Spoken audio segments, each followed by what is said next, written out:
Vous pouvez encore défiscaliser votre don sur vos revenus de 2022 en envoyant votre participation par chèque daté au plus tard du 31 décembre 2022. Merci de votre aide.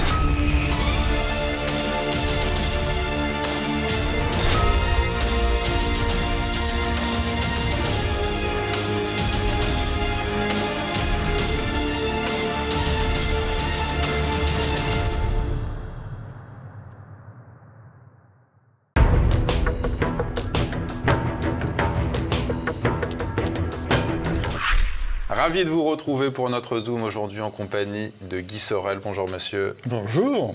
Vous êtes psychiatre, philosophe passionné par l'histoire des religions et après votre ouvrage Psychanalyse d'Allah que vous étiez venu présenter sur le plateau de TV Liberté, vous publiez avec Toufik Mannar La violence sacralisée, l'islam mise à nu aux éditions de Paris Max Chaleil. Avec donc Toufik Mannar, dont vous vouliez dire un mot en préambule de cet entretien, Guy Sorel. Toufik Mannar est d'origine musulmane. De religion. D'origine religieuse musulmane, c'est-à-dire qu'il a vécu avec des parents musulmans et donc il est automatiquement musulman. Il a un parcours tout à fait extraordinaire d'érudition, de culture et de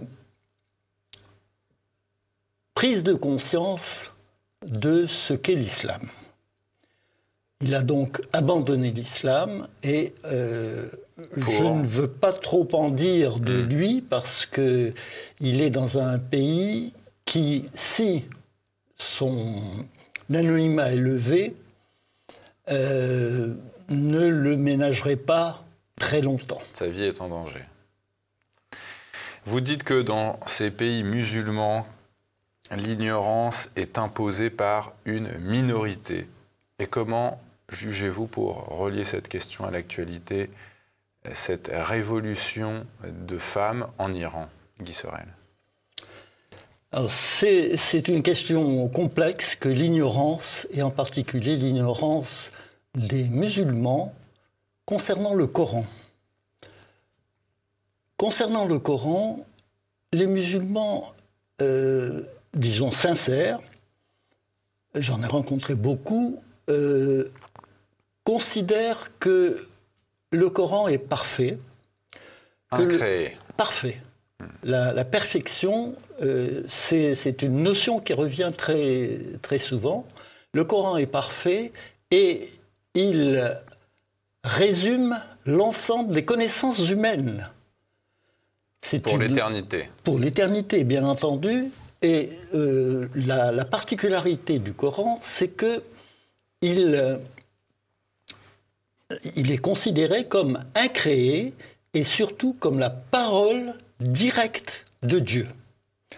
Et c'est ce problème qui verrouille complètement cette religion. Parce que ça sous-entend que tout ce qui est dans le Coran, étant parfait, ne peut jamais être remis en cause.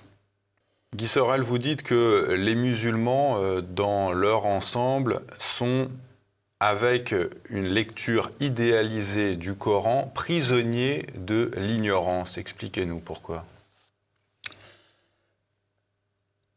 La connaissance du Coran est relativement faible chez la majorité des musulmans. La connaissance du Coran, par contre, est importante et forte chez les dirigeants, chez les responsables religieux.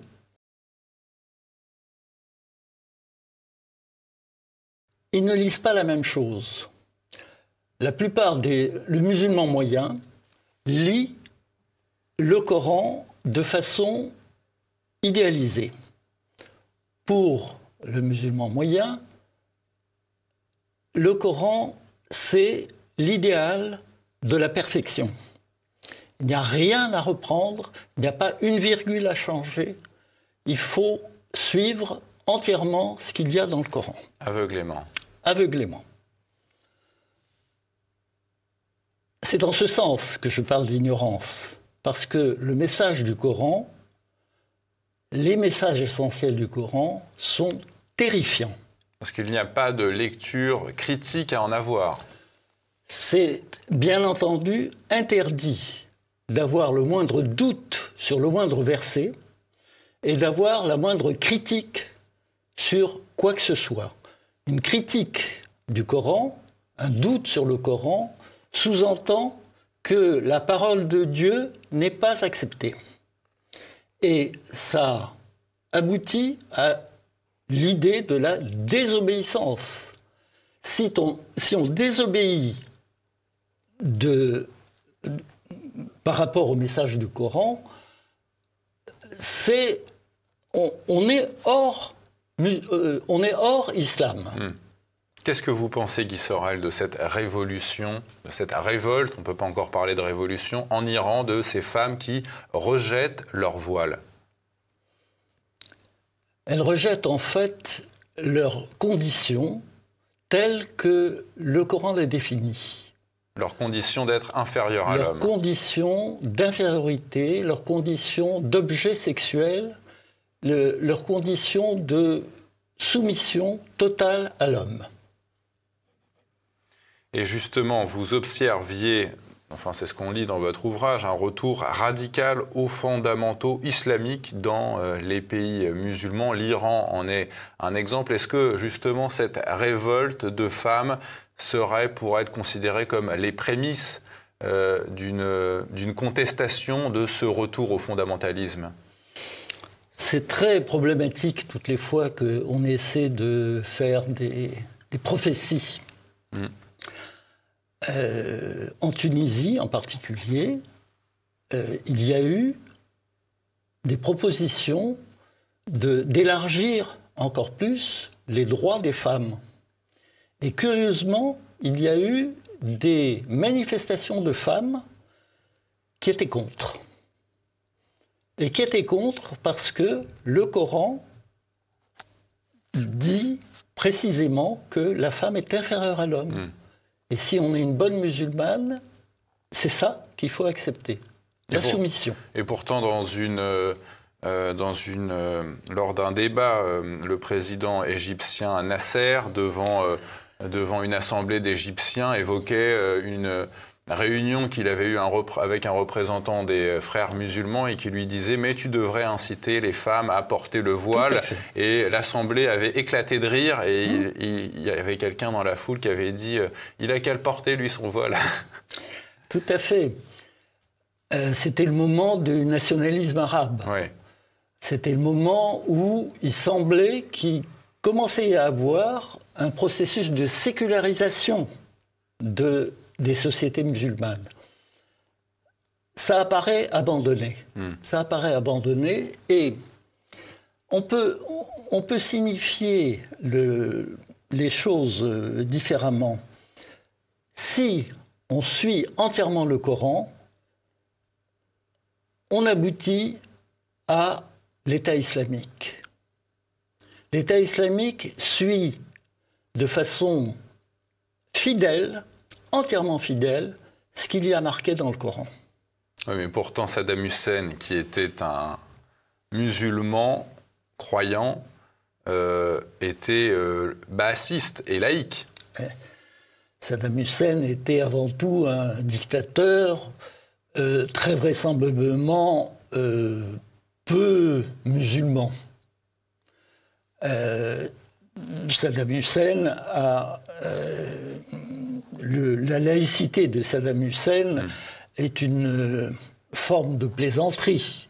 Et lorsqu'il y a eu la guerre entre l'Irak et l'Iran, il a déclaré le djihad.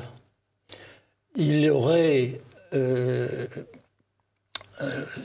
la laïcité de Saddam Hussein n'est absolument pas crédible.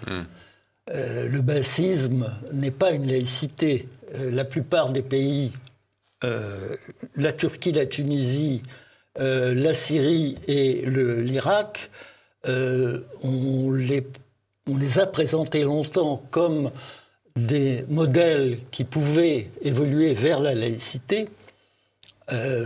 Les printemps arabes ont montré que ça n'était pas le cas. Et au Liban, aujourd'hui, 70% de la population vit sous le seuil de pauvreté, alors que c'est un pays qui est dirigé... les trois communautés, les sunnites, chiites et chrétiens, sont représentés au pouvoir. Je crois qu'on doit avoir un président chrétien, un premier ministre sunnite, je ne sais plus exactement, puis un président de l'Assemblée chiite. Enfin... Là, il y a le problème de la démographie. Tant que les chrétiens étaient majoritaires, le pays a été prospère, marchait relativement bien. Depuis que les chrétiens ont perdu la majorité, les choses ont beaucoup changé.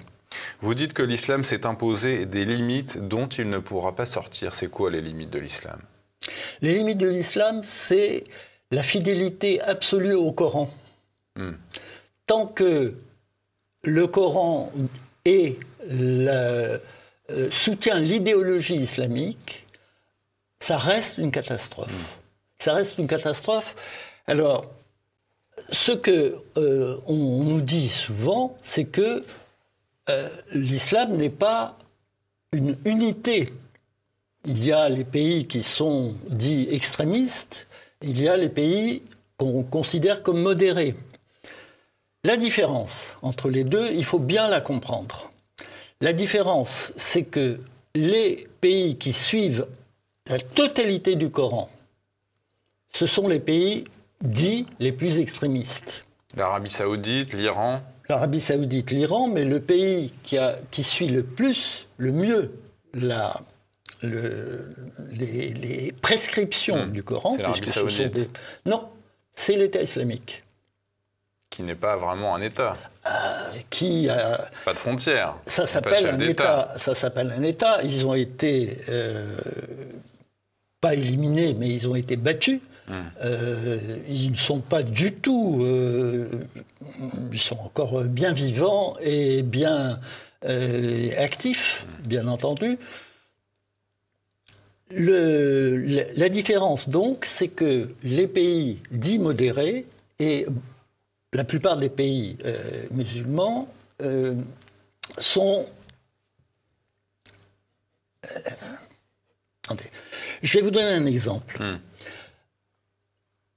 L'exemple, dans le Coran,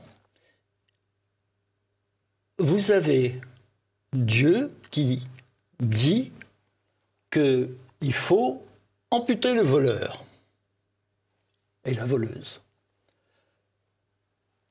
Est-ce que la plupart des pays islamiques suivent cette prescription divine? Non. C'est une prescription atroce, horrible, et bien entendu, l'humanité générale des hommes, quels qu'ils soient, quelle que soit leur religion, fait que c'est plus qu'une hésitation. Maintenant, il y a pratiquement 2 ou 3 pays islamiques qui, de temps en temps, coupent les mains des gens. C'est abominable, mais ils le font parce que c'est écrit dans le Coran. Ceux qui ne le font pas, en fait, ne suivent pas la prescription divine. Et comment ils s'en sortent? Est-ce qu'ils disent « Non, on ne suit pas la prescription divine parce qu'elle est atroce » Non, ils ne peuvent pas dire ça. Ils ne peuvent pas critiquer Allah dans cette prescription. Donc qu'est-ce qu'ils font? Ils ne la suivent pas, mais ils n'en disent rien. Ils ne disent pas « On abandonne ça ». Ils ne le font pas, mais c'est bien pourquoi, si vous voulez, c'est ça qui fait qu'il y a une telle haine interne à l'islam. Ceux qui sont les plus pieux, je parle de l'État islamique, ceux qui suivent toutes les prescriptions coraniques, haïssent les gens qui ne les suivent pas. Et c'est pour ça que 90% des musulmans qui sont tués dans le monde le sont par les musulmans les plus pieux. En tant que non-musulman, Guy Sorel, vous dites qu'il est difficile, voire impossible, d'avoir une relation authentique avec un musulman. Pourquoi ? Alors, la relation interindividuelle, évidemment, existe. Que ce soit un musulman, que ce soit un non-musulman, les gens peuvent se parler et se parler avec un certain agrément. Hein, c'est pas, il n'y a pas de problème de ce côté-là.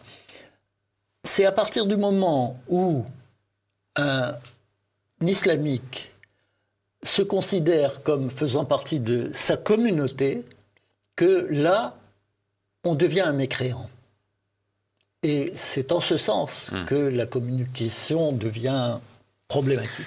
Guy Sorel, vous attaquez, vous dénoncez un certain nombre de choses sur l'islam. Et comment vous expliquez le fait qu'en France, les dirigeants politiques, depuis un certain nombre d'années, se plient aux revendications communautaires de l'islam? Oui, ça c'est la question la plus grave. Parce que autant il faut comprendre le travail des islamistes qui suivent leur foi et qui essaient de la développer, autant la réaction des Européens en particulier est dramatique. Il y avait l'ignorance. Il y avait l'ignorance de ce qu'était l'islam. Il me semble que c'est maintenant un peu dépassé. On sait à peu près ce qu'est l'islam, encore que je me permets de rappeler les propos d'Alain Juppé, au moment où il était Premier ministre, à la question d'un journaliste qui lui demandait s'il avait lu le Coran. Il a dit j'ai essayé, mais le livre m'est tombé des mains parce que c'est illisible. On ne pouvait rien comprendre. J'ai arrêté tout de suite. Et il a dit dans la même interview que les frères musulmans et les islamistes n'étaient pas incompatibles avec l'idée de démocratie, qu'il fallait comprendre un petit peu leur façon de voir. Et ça a été également rappelé par Laurent Fabius le jour où il a donné un satisfecit à Al-Qaïda en disant Al-Nosra a vraiment fait du bon travail. Boulot, oui. Al-Nosra, c'était la branche d'Al-Qaïda en Syrie. Voilà, c'est ça. Et vous allez jusqu'à dire qu'aujourd'hui, vous dites que pour contenir l'islam, il faut le débusquer de son statut de religion et le redéfinir juridiquement. Qu'est-ce que vous entendez par là ? L'islam est considéré comme une religion comme les autres. Ce n'est pas une religion comme les autres. J'entends l'islam du Coran, bien entendu. Et je rappelle que tous les musulmans sélectionnent ce qu'il y a dans le Coran, ce qui fait que le monde n'est pas à feu et à sang. Il est bien évident que si tous les musulmans suivaient toutes les prescriptions coraniques, là, on serait dans une guerre permanente. Ce qui a été le cas du 7e siècle jusque pratiquement au 20e.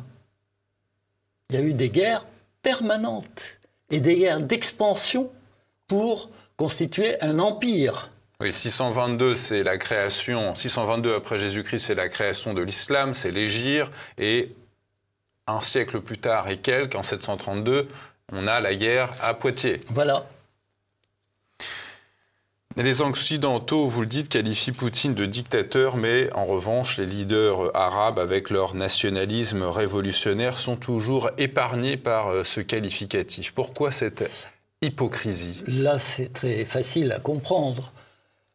Il y a des fortunes colossales qui proviennent des revenus du pétrole. Que les Russes ont aussi, avec du gaz. La Russie n'est pas vide de matières premières. Oui, mais il y a l'idée que cette religion doit être épargnée. Pourquoi ? Il y a beaucoup de raisons. Il y a beaucoup de raisons, puisque c'est et la droite et la gauche qui épargnent systématiquement, qui font en sorte d'éviter qu'il y ait un lien entre cette religion politique et les émeutes, la délinquance, les viols.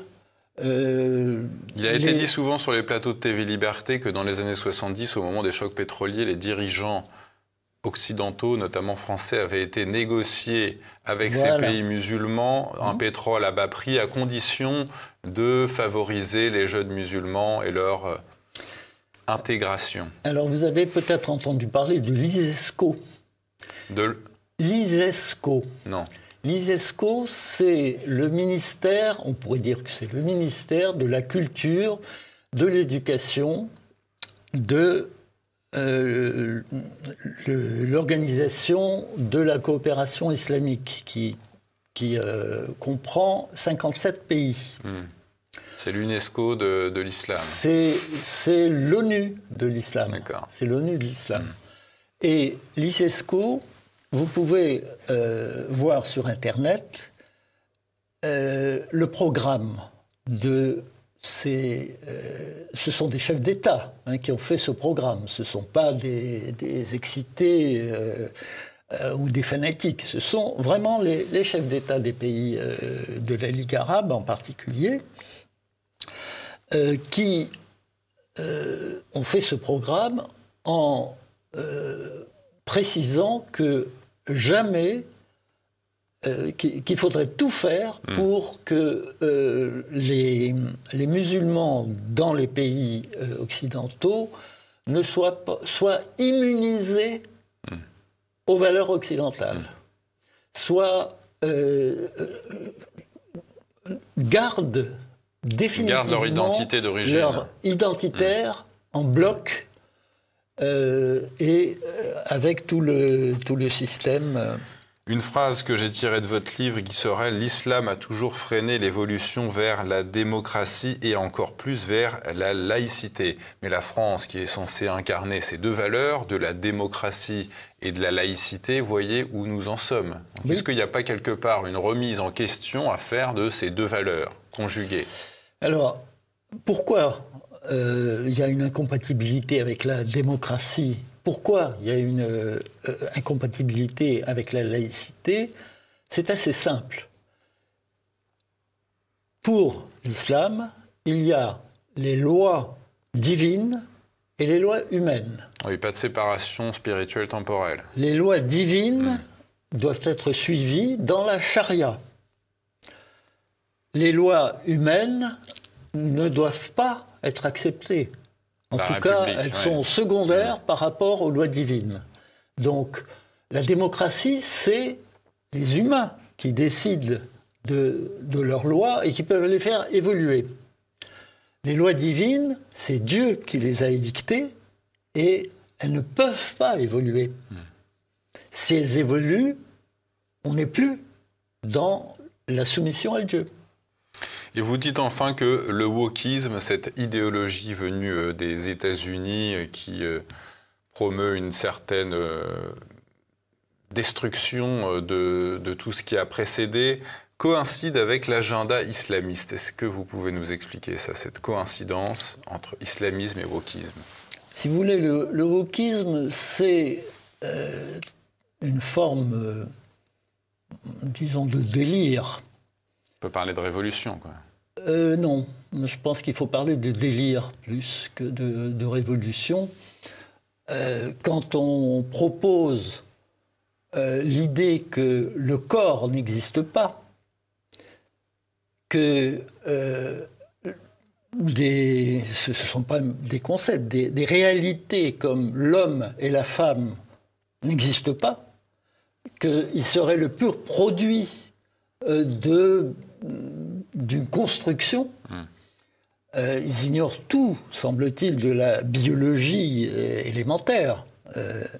La différence entre XX et XY est tout à fait claire. La réalité chromosomique. La réalité chromosomique, on ne peut pas la nier. Il la nie. Il la nie et il considère que l'exception, c'est la règle. L'exception, les trans, il y en a 1 sur 100 000. Ce serait la règle générale. Donc, c'est une insulte à la réalité, le wokisme. Et c'est porté par des universitaires. Sandrine Rousseau. Je l'appellerais la Robespierrette de l'université. Et ce sont souvent des paranoïaques qui mobilisent ce genre d'idées. La violence sacralisée, l'islam mis à nu, c'est votre ouvrage, Guy Sorel, avec Toufik Mannar, que l'on pourra retrouver sur la boutique officielle de TV Liberté. Merci Guy Sorel.